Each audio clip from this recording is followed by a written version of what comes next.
All right, guys. So, in the past few weeks, we've touched on Nintendo having issues with Joy-Con drift. This has been something going on for quite some time. They're in several lawsuits. Then Microsoft has also found themselves in a drift lawsuit, and now this bad boy is reportedly having drifting issues. This has been starting to come afloat. Reports are starting to come out. People are complaining about drifting issues with their DualSense 5 controller. I've never seen it in another console generation where so many people were talking about drift with their controllers. I don't know what it is. Now, I will say the Joy-Cons do suck. The Joy-Cons are trash. But the DualSense and the Xbox controllers, even the PS4 controller, the 360 controllers, no issues with any of them, ever. This is brand new. This is an interesting development that I just saw pop up. I even saw Spawnwave talk about it on Twitter. And then I saw this news article on Kotaku, which we're going to take a look at, give our thoughts on and stuff like that. Man, we might see Sony get into a lawsuit here as well because Nintendo and Microsoft are. You get a lawsuit, you get a lawsuit, you get a lawsuit, you get a lawsuit. We're going to see more and more lawsuits happen. I swear to God, I can't recall another moment in gaming like this. So anyways, before we get into it, if you're not subscribed yet, hit that subscription button, god damn it. I'm sick and tired of you guys not subbing. Serious. No, I was joking. Alright, so here we go.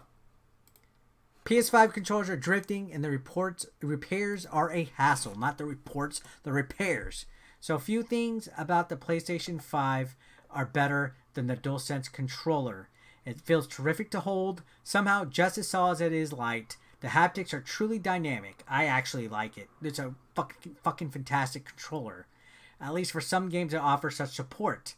It's beautiful, but even the mighty DualSense reportedly isn't immune to the Achilles heel of modern video game controllers, drift. And Achilles heel is a perfect description of it. It seems like it's everywhere now. I again never heard of drift until the Joy-Cons came out, right?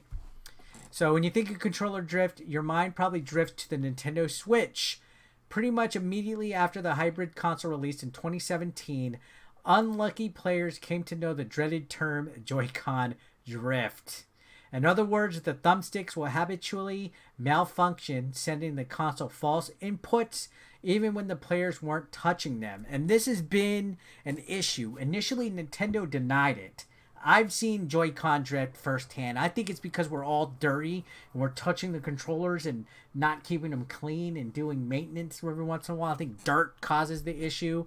That's just me. Now it says in 2019, Nintendo acknowledged the issue in a comment to Kotaku and announced a new policy that both offered afflicted owners free repairs and granted refunds for prior repairs. So ever since then, they've been doing free repairs and refunds and things like that. Last year, Nintendo's president formally apologized for the whole debacle, but didn't say a word about the class action lawsuit. Yeah, they haven't really talked about the suit. Now PS5 owners are reporting similar issues with the DualSense, so this is an interesting development nonetheless, guys. Again, I can't recall when this has happened as much as it has in recent years, but you can see since the PS5 was released last November, players have taken to social media to share stories about DualSense drift. That has a nice flow to it. One user reported the issue 10 days after receiving their PS5, stating they've tried every possible fix, power cycling the console, turning Bluetooth on and off, resetting the controller, and finally charging it overnight to no avail. I mean, they've done everything under the book except open it up and dissect the goddamn thing, right? Another uploaded a video to Reddit that appears to show some serious controller drift. In the 15-second clip, you can clearly see the player's fingers off the thumbsticks while playing Destiny 2. I still need to check Destiny 2 out. And yet the player's gun, a snazzy sidearm that bears a strong resemblance to Lonesome, a legendary sidearm with terrific fire rate and some serious punch, drifts across the screen of its own accord. Yes, Beyond Light's Europa boast some stunning vistas, but they're better enjoyed when you're actually at the controls. That's funny. So yeah, there's video right there of somebody showing their controller not being touched and it's still moving. Me, I haven't had any issues with my DualSense 5 yet, knock on wood, or my Xbox Series X controller. Yeah, so hopefully it remains that way. Continuing on, this person says, at the moment, your options for fixing a busted DualSense are slim. You can go through Sony's PlayStation support page, which has a dedicated portal for issues with PS5 hardware, including the DualSense controller. Just keep in mind that the PlayStation support team is swamped at the moment, fielding requests about the PS5, which is still impossible to find. Don't use the support thing to try to find a console, damn it. Let people that have problems use it.